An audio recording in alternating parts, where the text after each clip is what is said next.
Máme tu posledný diel zo série Kam na výlet bez dovolenky. V tom poslednom sme sa pozreli na Pustevny, do chodníku v korunách stromov, na stezku Valašská a okrem teda aj iných atrakcií. No a z Križlína má nejakú tú cestu ultramaratónci, čo sa stane samozrejme aj dnes, a v Beskydách aj pokračujeme, keďže je tu stále čo objavovať.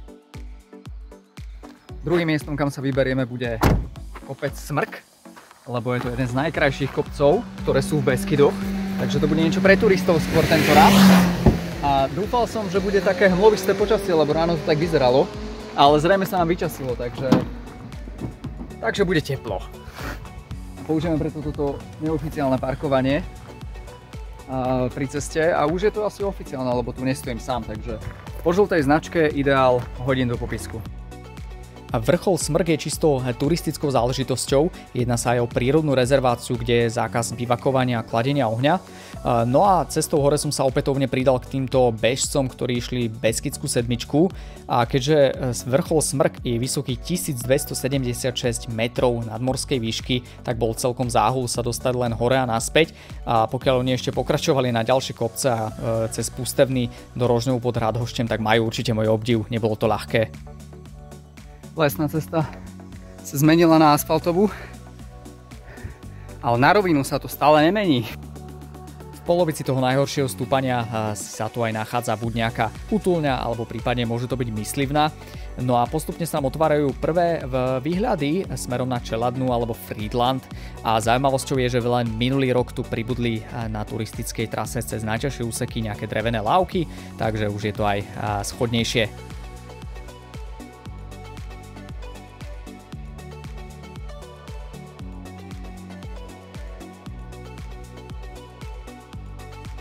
Cestou hore sa tu nachádza akýsi chodník slávy alebo nejaké pamätníky rôznych svetových legend, ale samozrejme sa neupomenuli ani české významné osobnosti.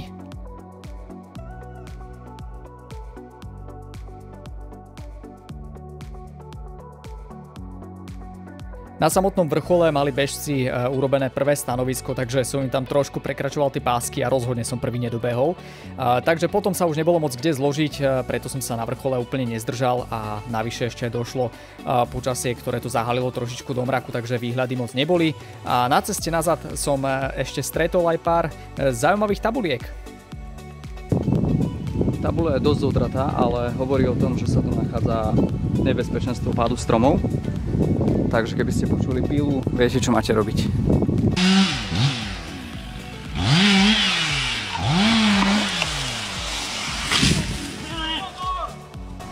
To vážne neslyšel si pílu?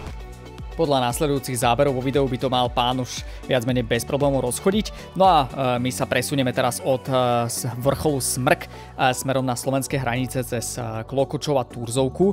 No a podľa možností, ak pôjdete tú istú trasu, určite si pozrite, kade vás vedie navigácia, pretože mňa to zobralo trošku cez pole a tu som si zopakoval, kto si pamätá, part 2. Už môžem tú GPS-ku vyhodiť z okna? Zás ma to nebaví.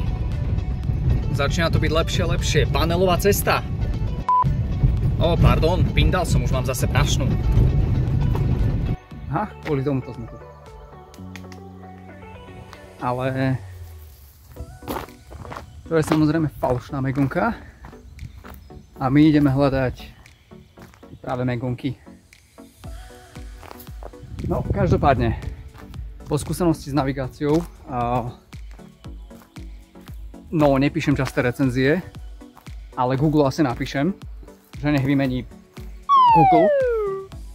A to bude, hádam, stačiť. No a my sa nachádzame teraz pri megonkách.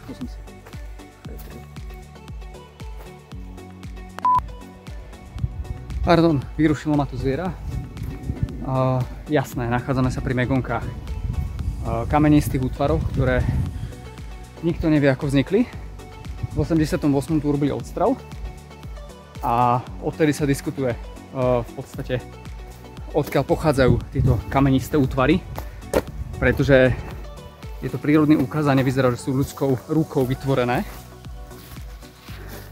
Dohady sú rôzne, možno zaujímavosťou je, že ich vek sa odhaduje na 30-40 miliónov rokov späť a najťažšia guľa má 25 až 30 tón alebo 3 metre, čo je fakt dosť. takže si s tým asi nezažonglujeme.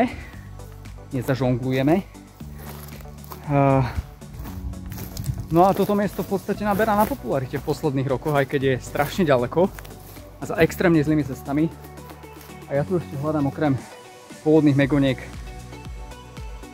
cestu k nejakým, ktoré sa nachádzajú v lese, ale evidentne som sa stratil. Poslednou informáciou, čo som chcel zmieniť, je to, že tieto kamenisté gule sa nenachádzajú len tak hocikde a preto sú tak vzácne.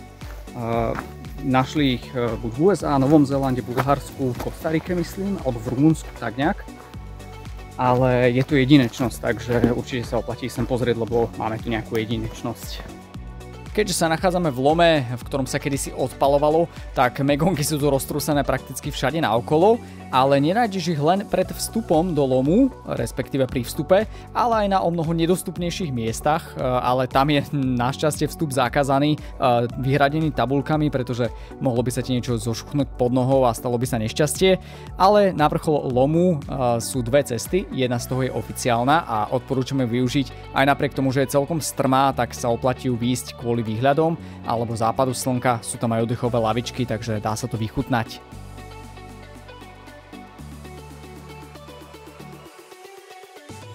Zároveň som mal šťastie, že som tu stretol určitých teoretikov, ktorí sa dohadovali o pôvode megoniek a my si teraz z tohto môžeme prehrať malý livestream.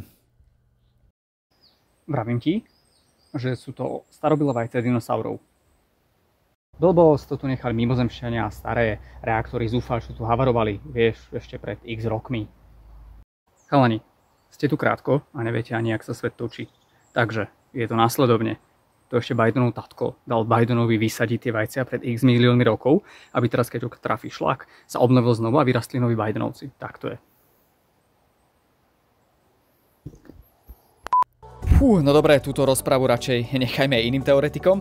A ako si mohol všimnúť, megonky sú v podstate veľmi dobrým rekreačným miestom. Ideálne, keď tu ideš na bicykli okolo a zastavíš sa, ale v podstate, ak by si išiel autom, dá sa aj to. Len treba rátať s tým, že megonky nemajú žiadne oficiálne parkovisko.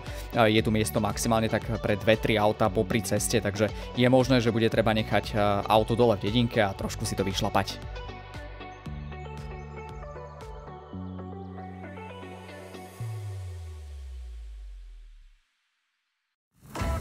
Ja by som sa chcel poďakovať všetkým, ktorí dopozerali sériu až sem a boli so mnou počas všetkých 4 dielov. Samozrejme, ak ste sa dostali k tomuto videu ako prvému, tak hádžem všetky diely do popisku. A sú tu naozaj tipy pre všetkých, ako aj na hiking, na turistiku, tak aj pre rodiny s deťmi na rôzne atrakcie v okolí Slovenska. Tak dúfam, že ste sa zároveň dozvedeli aj niečo nové, kam ísť a že to v niečom pomôže. A zároveň by som chcel pripomenúť, že na mojom Instagrame stále prebieha v podstate nejaká miniséria, povedzme zo Škótska, kde idem trek West Highland Bay, ktorý je dlhý 154 km, sú tam nejaké reelska na IG a keď sa vrátim, tak samozrejme budú aj videá na IT, takže zostaň so mnou a samozrejme vidíme sa pri ďalšom videu, tak sa majte.